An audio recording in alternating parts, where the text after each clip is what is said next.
Hey folks, War of the Ring is hard, especially if you're playing as the Free Peoples. Yeah, I know the game is balanced, but when you're brand new, the good guys definitely seem to be a bit outmatched, and they don't have to be. So here are my top 5 tips for playing your first game as the Free Peoples of Middle-earth. It's definitely possible for you to win a military victory as the Free Peoples, and after you've got a game or two under your belt, I recommend trying it, but for your first game, it's kind of a trap. Besides the obvious reasons that it's harder for you to win this way, there are a number of subtle ways that put you at a disadvantage too. The things like how you need to hold on to your points until the end of the round in order to win, which can be difficult when the shadow player has more dice than you. Or how if you have 4 points and the shadow player has 10 points, the shadow player wins. So instead of doing this for your first game, I recommend using your military forces to slow down the shadow's advance as much as possible while you actually focus on moving the ring. Speaking of. Okay, yes, this is going to depend on what dice you roll, but you should be trying to move at least once per turn. If you have multiple swords, that's great. Now it's time to look at how many eyes are in the hunt box. No eyes? Use all of your swords for movement. Maybe use an elven ring to get another sword if you can.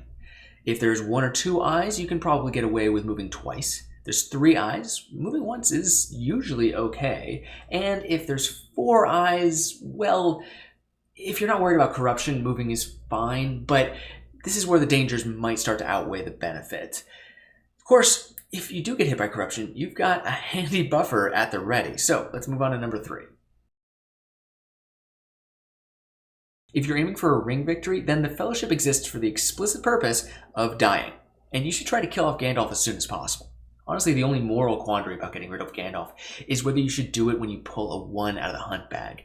He can block 3 damage, so it's not very efficient, but you want to get Gandalf out of the party early so that you can bring in Gandalf the White and get that extra die, which is going to be extremely important for you.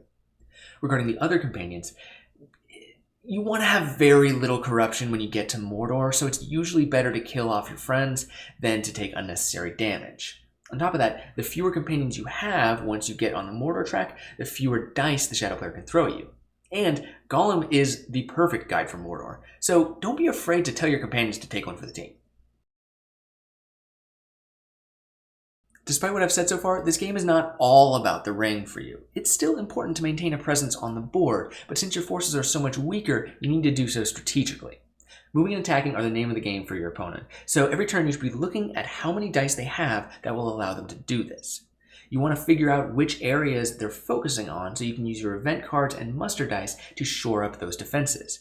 You can also try to make their movement inefficient by placing individual soldiers in specific regions. This forces them to attack rather than just move through your lands. That move can be a little costly though, so sometimes it's better to just turtle up. The defensive bonus of strongholds is the best tool that the Free Peoples have for fighting against the shadow armies. It costs extra actions to attack it, and it can often be a meat grinder for your opponent's soldiers. Now, you can only fit 5 units in there, so you want to fill it with elites, and the more leaders you can get in there, the better. When you're fighting, defensive combat cards are also going to be more useful for you than offensive cards most of the time. And event cards that let you add reinforcements during the siege are going to be deliciously frustrating for your opponent. The thing to keep in mind, though, is that strongholds eventually fall. Unless you're very lucky, your purpose in defending a stronghold is to buy as much time as you can so that Frodo can slam dunk that ring into Mount Doom and win you the game. So those are my top 5 beginner strategy tips for playing as the Free Peoples in War of the Ring. Thanks to Nick for helping me come up with these strategy tips because he's better at this game than I am, and maybe you are too. If you have some ideas that you think are really useful for first timers to know, or maybe just for anybody to know, please leave them in the comments.